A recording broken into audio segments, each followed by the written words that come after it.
Welcome and thank you for watching. This is Afro Revolt. As always, we bring whatever is trending across the globe. Today I want to bring to you this Egyptian comedian, Bassem Youssef, who is trying to point at the ills and the gaps in the Western media on how they report issues that are affecting if other races. Now let us watch this and make a reaction in the end. You have family in Gaza, your wife's family, your in-laws are there, right? Yes. And tell me, can you talk to them? No, I mean, I've been touring, so it's been difficult. It's been difficult enough for them to be in touch with my wife and her family. But the thing is, they have like many families there, like cousins and uncles, and they're all left their houses in Khan Yunis and Gaza and northern Gaza, and now they are in one apartment, in one building in Rafah, sharing it with 25 other families. And you know, at any moment we can hear a bomb drop. But it's okay because Israel will apologize, I'm sure, as they usually do. I mean, like, I was so happy to listen to their sincere apology for killing the people from Central Kitchen. Oh my God, like, the pain that they have to go through. I mean, even like one of their spokesmen tweeted on Twitter, it's like, see what Hamas made me do. It's like, it is so interesting. And the thing is, what's really, for me, what's very interesting is the outrage, the global outcry.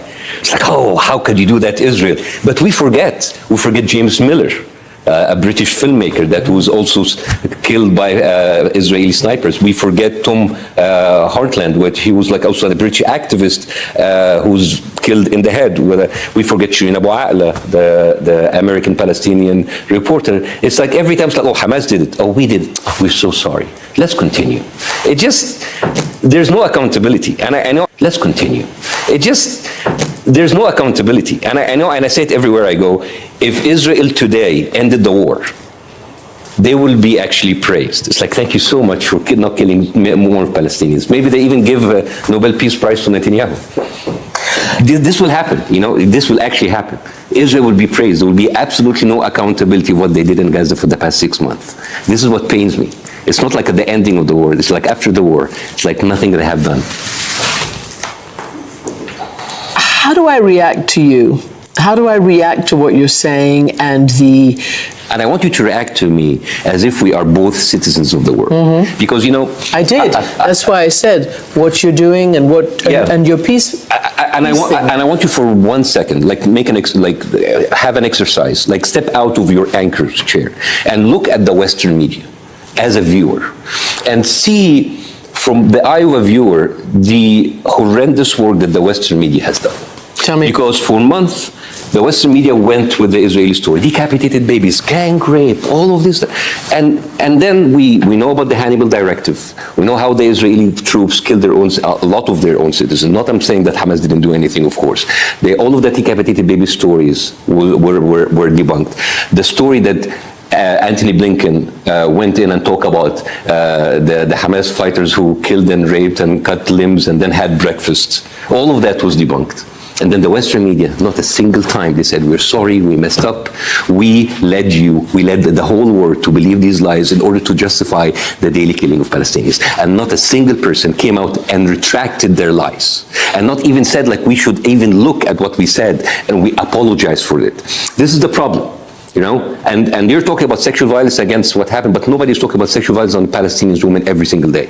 Nobody's talking, like I remember 2016, where the whole media was up in arms about like Russia interference in elections. Nobody's talking about how AIPAC is like basically bragging about paying all of these politicians to win their elections. Nobody is talking about that. And I wonder, as someone who left the Middle East and came to the West with the promise of free expression, to say whatever I want, and I come here and I say all of these red lines about not talking about Israel, because if we talk about Israel, if we talk about it, we're going to be suddenly called anti-Semitic. Do you not think the tone is changing, given the mounting death toll? Slightly, but it is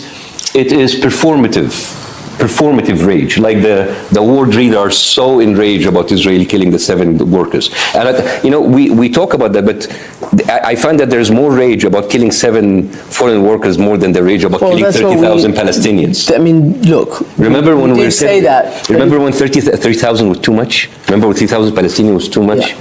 You know what happened? 3,000. You know, tomorrow, if 300,000 Palestinians killed, nobody will care. Nobody will care.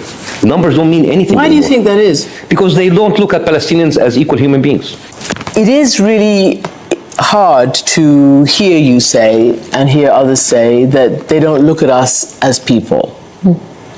Because they were deemed animals, terrorists, Hamas sympathizers. Remember when we were out all the rage about like babies killed in incubators, then baby killed of hungers, and then people killed in stampede, and then it's old news now. Remember when we were talking about did Hamas or did Israel bomb the Al Ahli hospital, and since then Israel bombed 36 hospitals? It's just they move too fast, and by the time you just like catch up and you corner them, it's like, well, I'm entitled. I mean, like, if you talk about it, you're anti-Semitic. I'm doing this to protect myself. Here's the thing: every time Israel say like Israel have the right to defend itself, Israel had the right to exist, and I would say like Israel have the right to go f itself. Yes.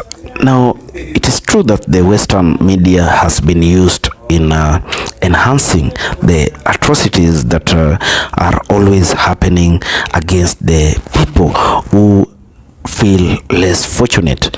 And in most cases, the media is used to spread narratives and make people forget issues that are affecting the human race and the globe at large. You know, media plays a very important role in spreading information, but the real picture on the ground is not always given by the Western media. For instance, when the Palestinians are being butchered by the Israeli, there is no media that is giving the correct happenings on the ground. This is because people's thoughts wants to be controlled from a certain sphere or a certain rule that the Western people have get hold of, and the Western people are trying to manipulate the thoughts of everyone in the globe and make us forget issues that has been of great concern to the human race. Now, not forgetting how slavery period affected Africans and how millions of people died during slavery, and mostly, or rather lately, the livelihoods of the Black Americans, how it has been affected. Not forgetting the deaths in Ukraine, not forgetting how Palestinians are facing challenges. Why don't we form a system whereby people can sit down and see where the problem is, so that long-lasting solutions are created? Why must the media, the Western media, be used to paint a picture that everything is okay, yet there are challenges that people are facing which have been created by other people? Should we continue with the same narratives, or should we hold people who perform these acts against humanity culpable of their acts?